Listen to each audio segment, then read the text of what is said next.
बढ़े चलो यही निदाए वक्त है, ये कायनात ये ज़मी ये कहकशा का रास्ता, इसी पे गामज़न रहो अमन की राह पर चलो। जब जब दहला विश्व हमारा और जब जब बेमकसद खून बहा, चीन रूस जापान सभी ने भारत को एक दूत कहा, भारत को एक दूत कहा। My warm greetings to dignitaries.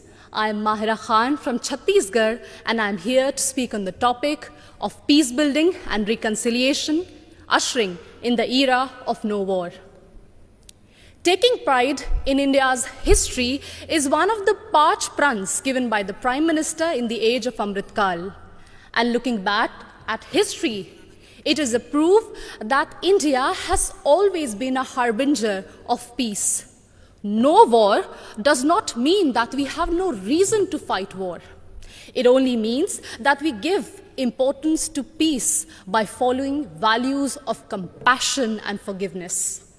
It was the value of compassion that even after winning the war in Kalinga, Samrat Ashok decided to never wage a war and spend his entire life to preach the message of peace to countries as far as Greece.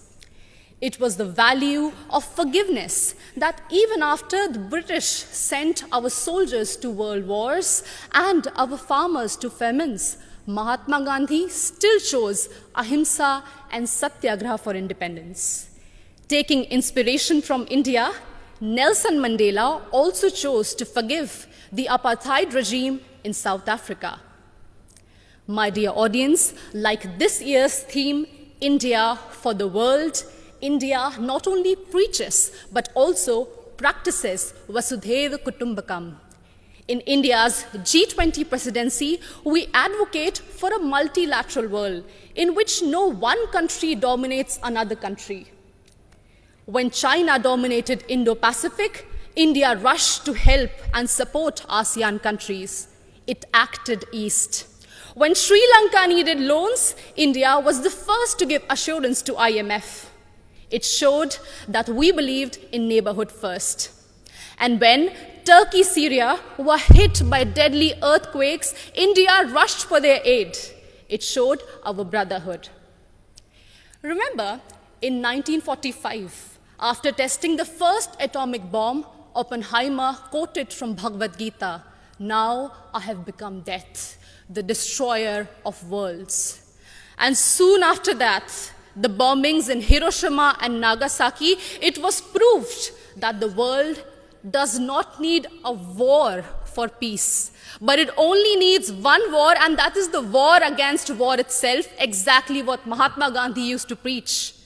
हमें युद्ध के खिलाफ एक वास्तविक युद्ध की जरूरत है.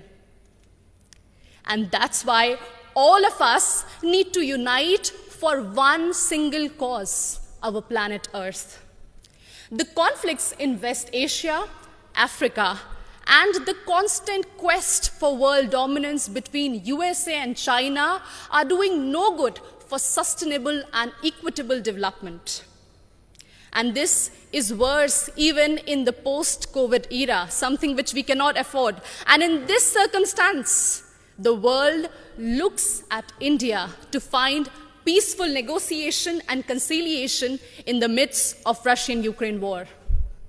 As the voice of Global South, we believe that few rich countries which have caused maximum war and pollution in the last century should pay for their mistakes by helping and not holding back technologies from poor countries.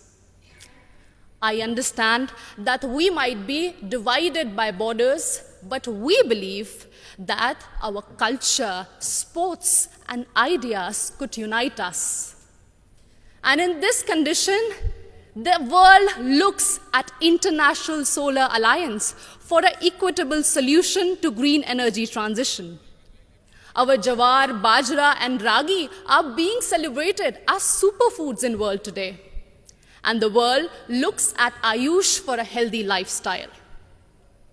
My dear audience, when one youth from Naxal-affected area of Abujmar in Chhattisgarh can strive and participate in international football, it inspires so many of us to strive for a home that is free of conflict and full of opportunities and growth.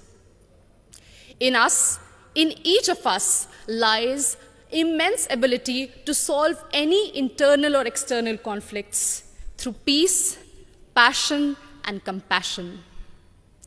बढ़े चलो यही निदाए वक्त है, ये कायनात ये ज़मी ये कहकशा का रास्ता, इसी पे गामज़न रहो, अमन की राह पर चलो. Thank you so much.